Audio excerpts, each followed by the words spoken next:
Hey everybody, Cinesicklets here again to talk to you about what I bought and what I watched today.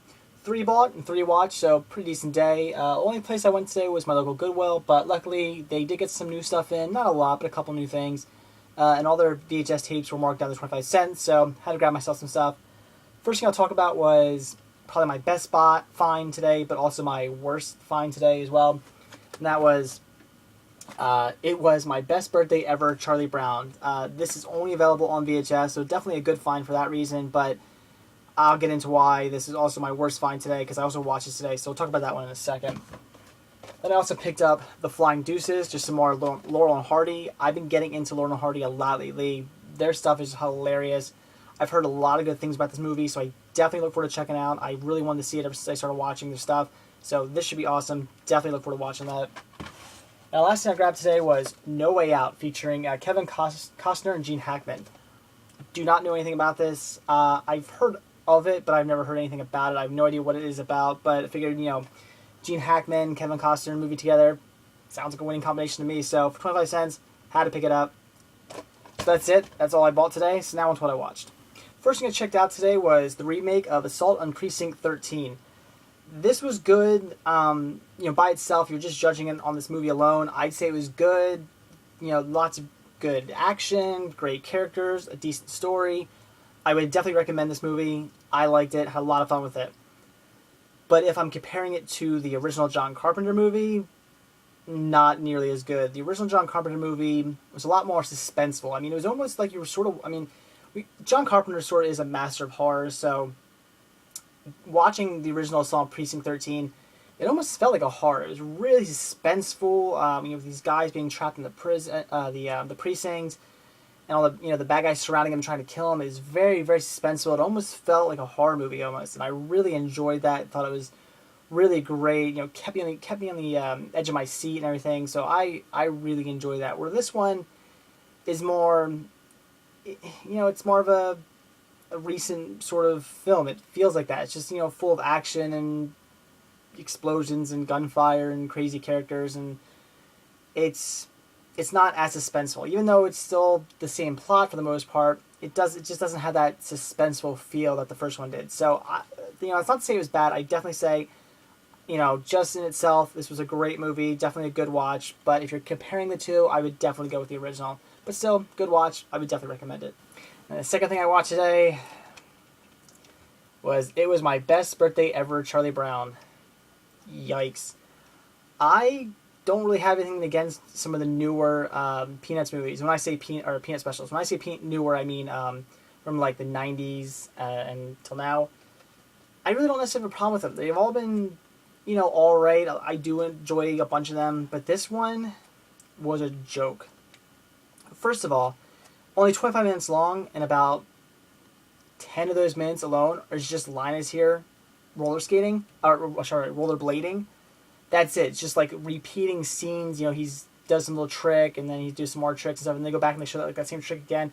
It's just repeat animation over and over and over again, and it almost sort of like I don't want to say a 3D feel, but it almost looks like, when they take like actual real video, like live action video, and they like animate over it. It almost sort of looked like that. It was drawn so well. I'm thinking that's how they did it. So it was just, the animation looked out of place. And it's like, do we really need to see 10 minutes of Linus here rollerblading? No, we don't. And the story was just beyond pointless. Linus meets this girl who he's rollerblading along. Here's this girl singing. He goes into her, just basically breaks into her garden, finds this girl. She's singing. He kind of, has a thing for her, sort of falls in puppy love with her. He's having a birthday party because it's his birthday.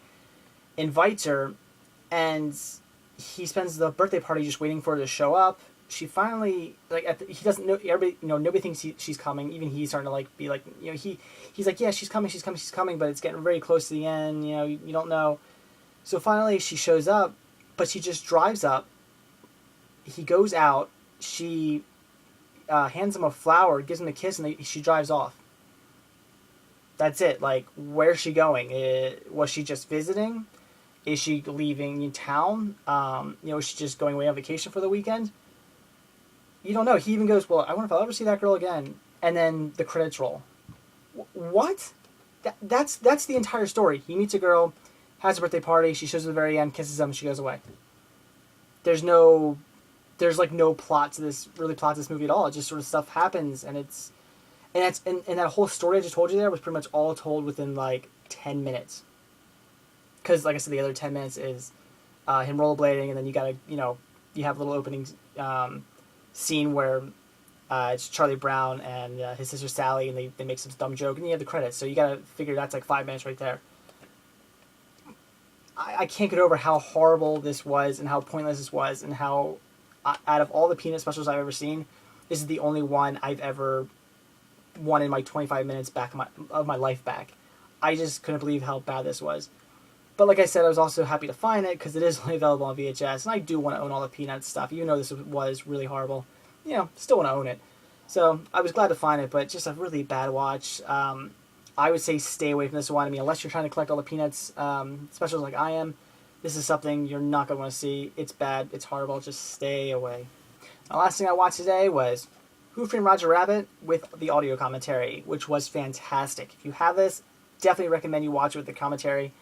It's great. I learned a ton about this movie, things I didn't know. Everything from like the process of mixing the live action with the animation, and just all the behind the scenes stuff, and all the stuff that went on, the problems they had, how they had to get the rights to putting Warner Brothers cartoons in with like Disney cartoons, and things like that. And you learned a lot, and this being one of my all-time favorite movies, it was great to learn all that stuff. Definitely an awesome watch.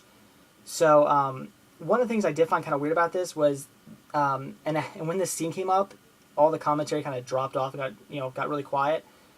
And that was the scene where Benny here, he crashes into the lamppost, and Eddie and Jessica, they go flying through the air, and Jessica, she's spinning around, hits the ground, she's like spinning. Apparently, she's not wearing any panties, and you can see her crotch. That apparently made it into the theater, and it also made it onto the original pressings for the Laserdiscs. But once it got out that happened, especially with Laserdiscs, because you can like pause it on like frame by frame, they had to re-release it. Now this only happens for like, I think it's like 2 or 3 frames something, so like you don't even notice it. I mean, it's going so fast the naked eye will not even notice it. You have to literally freeze it to even see that. But the stuff they talk about in the commentary, everything from like the bouncing of Jessica's breasts and how they had to animate that, just adult stuff. They do talk about definitely some adult things in this commentary. Commentary is not for kids. Not that it's really raunchy or anything, but some adults might not really like what they're talking about. So when that scene came up, I'm totally thinking, oh, they're gonna mention that and how it had to get cut out, or the fact that they were surprised they got away with that or something like that.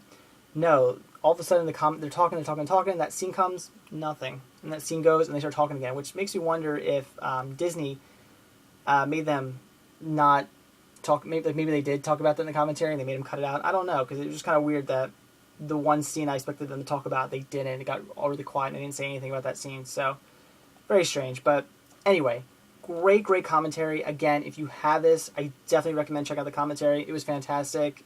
Some of the best commentary I've heard. Definitely awesome.